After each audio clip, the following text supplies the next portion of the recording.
की online classes में आपका स्वागत है। मैं कमल जीएस की सीरीज में पर्यावरण के अंतर्गत आज के टॉपिक में पारिस्थितिकी एवं पारितंत्र।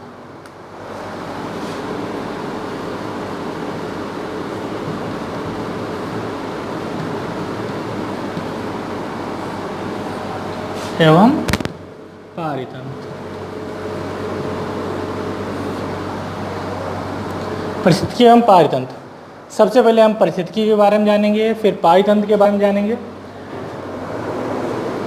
पारिस्थितिकी क्या है? पारिस्थितिकी क्या है? समस्त जीवों का वातावरण से संबंध।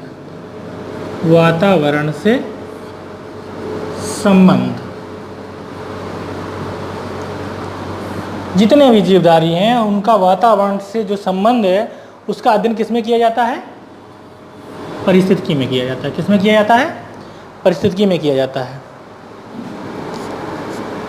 कई बार एग्जाम में आया है कि पारिस्थितिकी जो शब्द है वो सर्वप्रथम किसने दिया? पारिस्थितिकी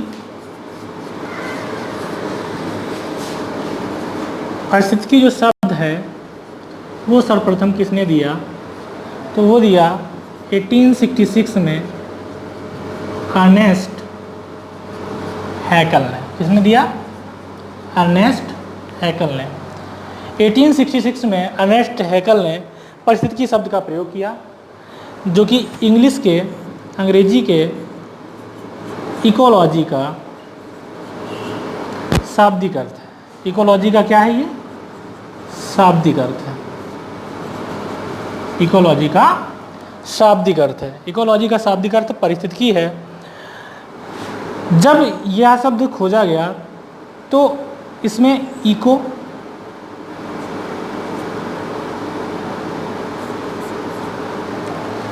प्लस लोगस को अलग अलग तरीके से वर्णित किया गया। इको प्लस लोगस को अलग अलग तरीके से वर्णित किया गया।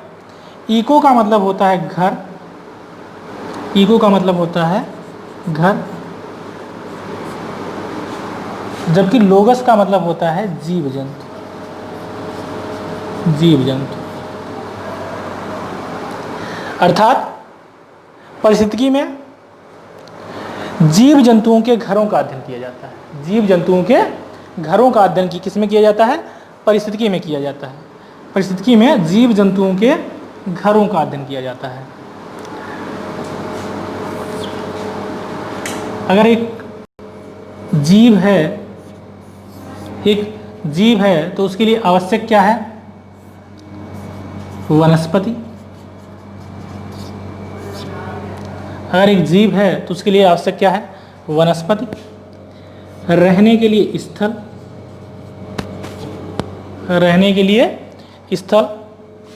सांस लेने के लिए वायु, जबकि पीने के लिए जल। इसी तरीके से पारिस्थितिकी को 4 भागों में बांटा गया है: वनस्पति, स्थल, जल। और जो 5वां भाग आता है उसको जलवायु। 5वां भाग जो आता है वो जलवायु। जलवायु का भी अध्ययन किसमें किया जाता है? पारिस्थितिकी में किया जाता है। हर एक जीव जो है उस पर सर्वाधिक प्रभाव किसका पड़ता है? जलवायु का पड़ता है। उसके बाद में वहाँ कैसी वनस्पति है उसको खाकर वो आगे सर्वाइव करता है। और जल, मुख्यतः ये 3 चीज़ें जो हैं ये आधार हैं किसी भी पारिस्थितिकी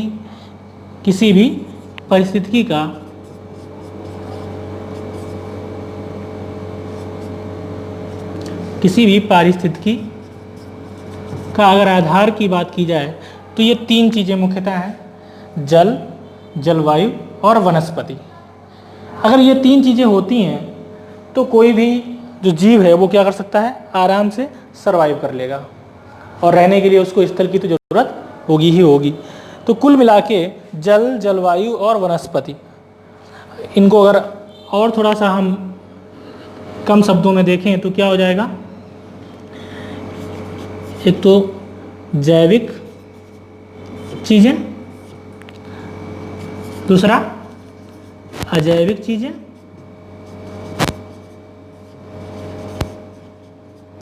और तीसरा ऊर्जा। ये अगर तीनों चीजें मिल रही हैं किसी भी जीव को तो वो आराम से सरवाइव कर जाएगा।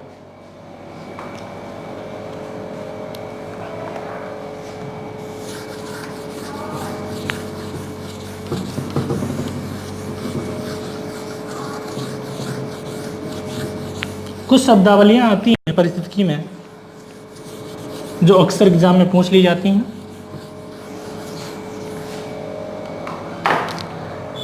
कई बार पूछा गया है कि गहन पारिस्थितिकी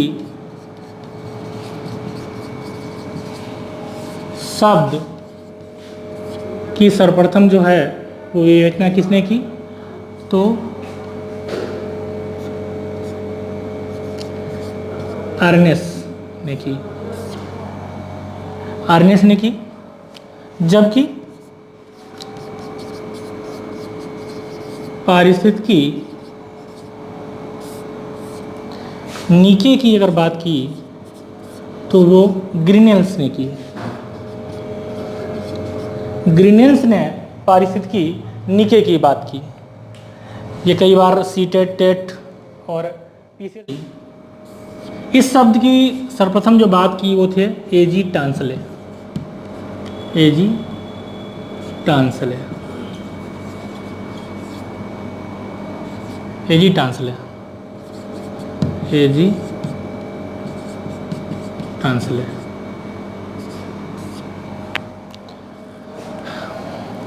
इकोलॉजी में क्या है कि वातावरण में जितने भी जीव हैं उन सबका संबंध जो है वो वातावरण से क्या है उसका अध्ययन किया जाता है। जबकि पारिस्थितिकी तंत्र में किसी एक क्षेत्र में निवास करने वाले जीवों का अध्ययन किया जाता है। किसी एक पर्टिकुलर तंत्र में निवास करने वाले जीवों का अध्ययन किया जाता है। इकोसिस्टम, इकोसिस्टम, इको पारिस्थितिकी और सिस्टम मतलब प्रणाली। एक ही प्रणाली में जो जीव निवास करते हैं उनका अध्ययन किसमें किया जाता है, पारिस्थितिकी में किया जाता है।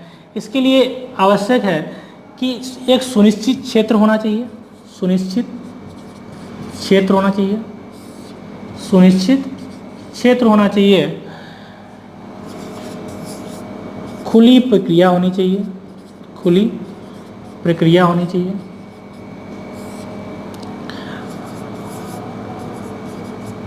उत्पादक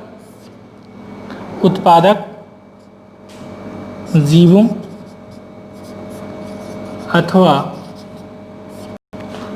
वनस्पति का होना अनिवार्य है।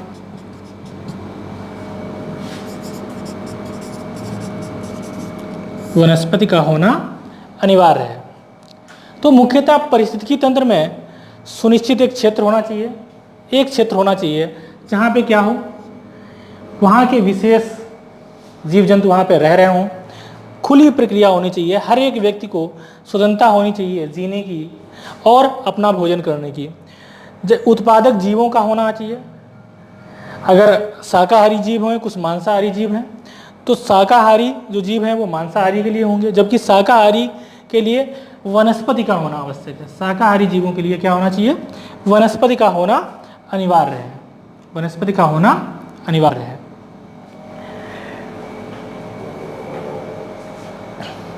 अब हम बात करेंगे कि उत्पादक क्या होते हैं।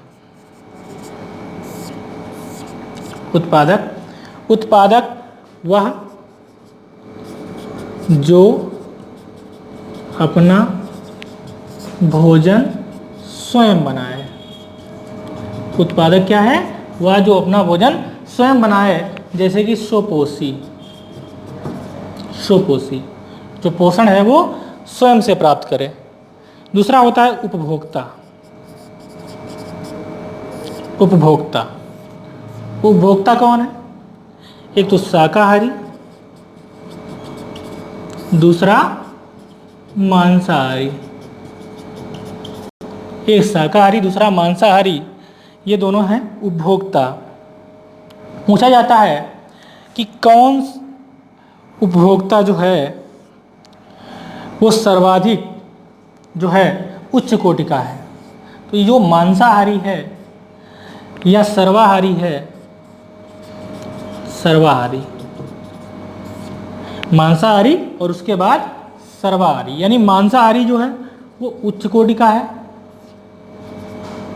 उच्च कोटि का है, जबकि सर्वाहारी जो है वो क्या है, सर्वोत्कृष्ट, सर्वोत्कृष्ट कोटि का है।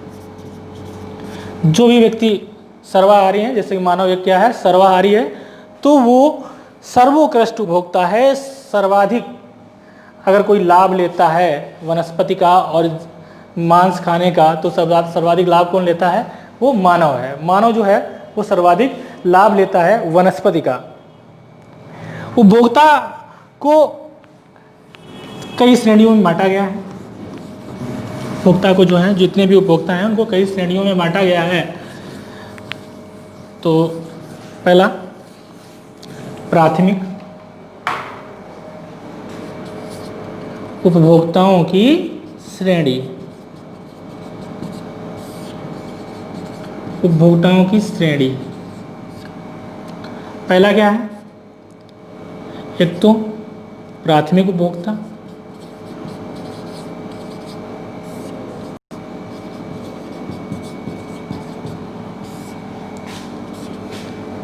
शाकाहारी,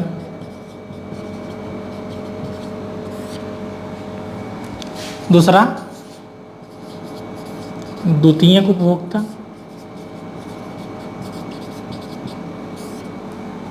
मांसाहारी,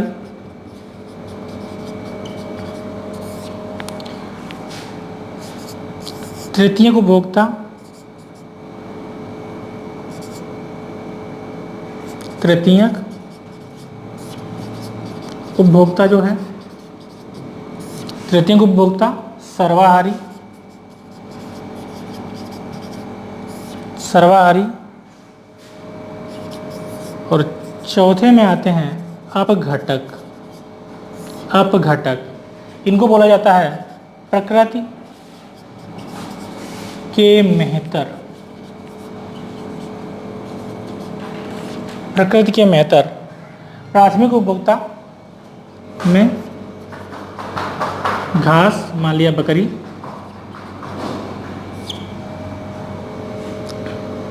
द्वितीयक उपभोक्ता में बकरी बन गई, घास को बकरी ने खाया, बकरी को किसने खा लिया, बकरी को मान लिया भेड़िया ने खा लिया।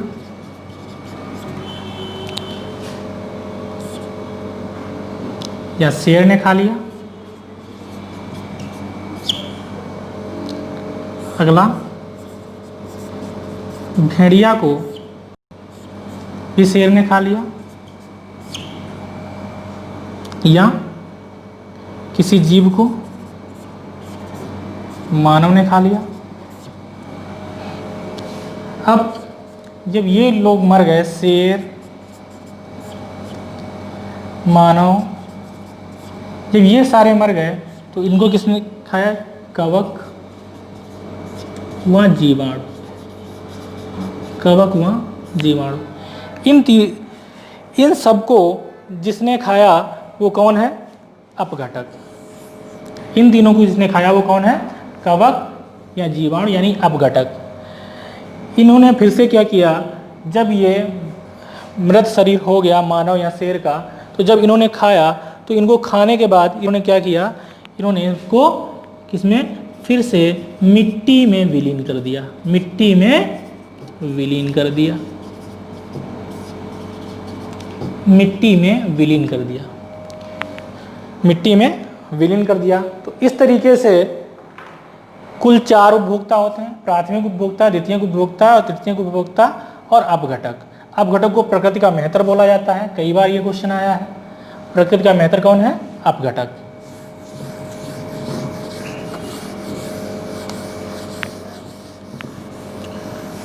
प्रश्न कई बार आते हैं कि पिरामिड पारिस्थितिकी के पिरामिड, वहां से प्रश्न कई बार आते हैं। पारिस्थितिकी के पिरामिड, अगर बात करें पारिस्थितिकी के पिरामिड तो जीव भार के अनुसार, जीव संख्या के अनुसार और जीव ऊर्जा के अनुसार उनको बांटा गया है। पारिस्थितिकी के पिरामिड।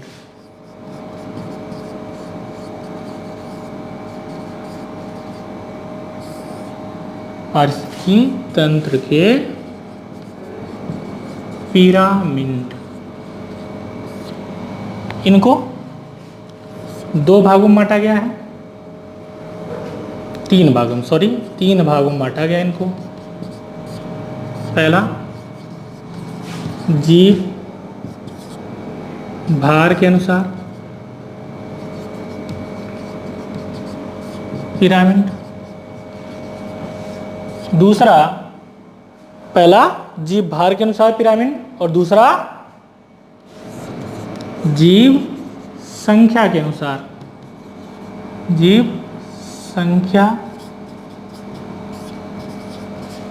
के अनुसार। अगर जीव भार की बात की जाए तो इसका भी कैसा बनता है वक्र, सीधा व उल्टा दोनों। सीधा किसका बनेगा, सीधा घास व वनस्पति, घास एवं वनस्पति का जो पिरामिड है वो कैसा बनेगा, सीधा बनेगा। जबकि घास और वनस्पति का पिरामिड सीधा बनेगा, जबकि तालाब का जो पिरामिड है वो उल्टा बनेगा। वैसे ही जीव संख्या के अनुसार जो इसका पिरामिड है वो भी क्या है, सीधा व उल्टा दोनों बनता है। कैसा, सीधा व उल्टा दोनों बनता है। सीधा किसका बनेगा, घास का। सीधा किसका बनेगा, घास का सीधा बनेगा। जबकि घास का सीधा बनेगा और जबकि वनस्पति, वनस्पति जो है जिसमें पेड़ पौधे हैं, वनस्पति जिसमें पेड़ पौधे, इनका जो पिरामिड बनेगा वो उल्टा बनेगा। इनका जो पिरामिड बनेगा वो उल्टा बनेगा। तो दूसरे नंबर पे यह आ गया। तीसरे नंबर पे आपका ऊर्जा का पिरामिड। सदैव ऊर्जा का पिरामिड जो होता है वो सदैव सीधा बनता है, सदैव सीधा बनता है और एक दिशा में बनता है, और एक दिशा में बनता है। सीधा बनता है और एक दिशा में बनता है। ऊर्जा से संबंधित, ऊर्जा से संबंधित 10% का नियम लिंडमान ने दिया।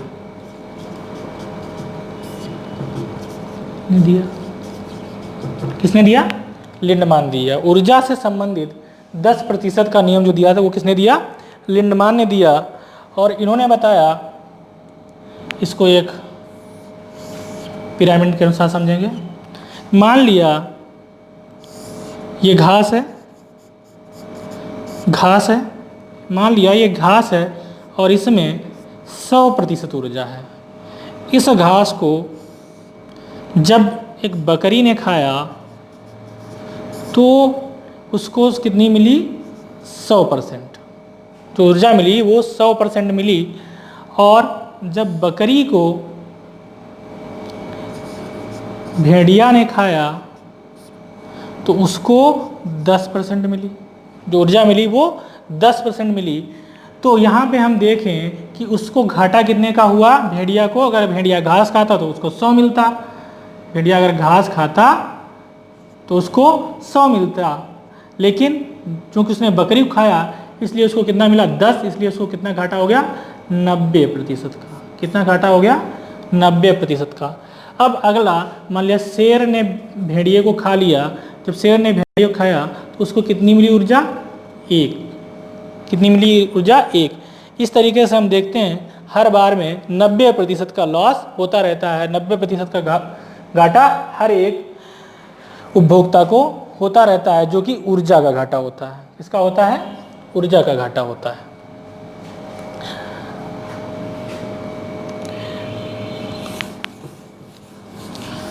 क्वेश्चन आता है कि इकोटोन क्या है। क्वेश्चन आता है कि इकोटोन क्या है। कई बार प्रश्न आया है कि इकोटोन क्या है। तो बस 2-4 क्वेश्चन हैं और परिस्थिति के, जो कि कई बार एग्जाम से पूछे गए हैं। उसके बाद आप वीडियो को देखिए और फिर प्रश्नों को सॉल्व करिए। अगर कोई प्रश्न ऐसा फंसता है जो कि वीडियो को देखने के बाद भी आप सॉल्व नहीं कर पाते हैं तो उसको नीचे कमेंट में ज़रूर लिखिए। इकोटोन, इकोटोन, इकोटोन क्या है?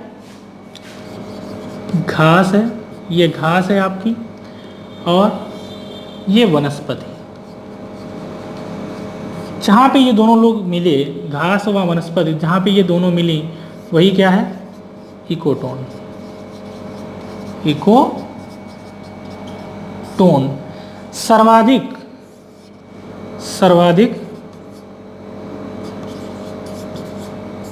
जीवन की संभावना, या ये कहें कि सर्वाधिक उत्पादक जो हैं वो इसी क्षेत्र में मिलते हैं। इकोटोन जो है सर्वाधिक किसके लिए उपयुक्त है? सर्वाधिक इकोटोन किसके लिए उपयुक्त है?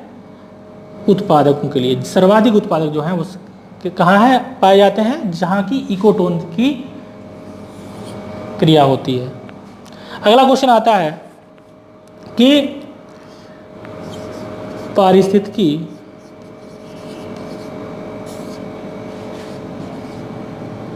के प्रकार से।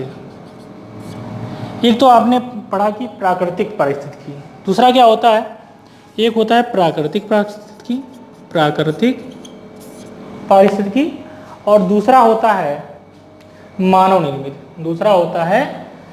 निर्मित पारिस्थितिकी। एक होता है प्राकृतिक में क्या आ गया? तालाब, समुद्र, वन, सब ये है मानव निर्मित। सब जो क्या है ये प्राकृतिक हैं। जबकि मानव निर्मित, मान लिया कृषि के अंतर्गत जो भी आते हैं, जैसे कृषि के अंतर्गत जो भी आते हैं, जैसे कि खेत में बोई फसल, खेत में जो बोई गई फसल वो किसके अंतर्गत आती है? कृषि के अंतर्गत आती है, और वो मानव निर्मित कैसी पारिस्थितिकी तंत्र है? ये मानव निर्मित पारिस्थितिकी तंत्र है। अगला क्या है? क्वेश्चन आता है कि पारिस्थितिकी उत्पादक सर्वाधिक कहाँ पाए जाते हैं? तो सर्वाधिक कहाँ पाए जाते हैं? उष्ण कटिबंधीय वर्षावन, उसके बाद ज्वार नदमुख, उसके बाद कहाँ पाए जाते हैं? ज्वार नदमुख। तो सर्वाधिक उष्ण कटिबंधीय क्षेत्र में पाए जाते हैं। उसके बाद ज्वार नदमुख, जहाँ पे क्या हो कोई नदी मिले और वहाँ पे क्या करें? जहाँ पे कोई नदी मिले और वहाँ पे क्या हो? कोई डेल्टा बनाया। तो जो पारिस्थितिकी व पारितंत्र के बारे में हम लोगों ने जो भी जाना, मुझे लगता है कि जितने भी प्रश्न आपको देखने को मिलते हैं विभिन्न एग्जामों में, वो इस वीडियो में सारे आपको मिल जाएंगे। इसके बाहर का अगर कोई भी प्रश्न आपको नज़र आता है तो आप कमेंट करके हमसे पूछ सकते हैं। बाकी वीडियो को देखिए और उसके बाद प्रश्नों को सॉल्व करिए। मुझे लगता है कि कोई भी प्रश्न जो है इस वीडियो के बाहर से नहीं आएगा। चलिए धन्यवाद, मिलते हैं अगले वीडियो में।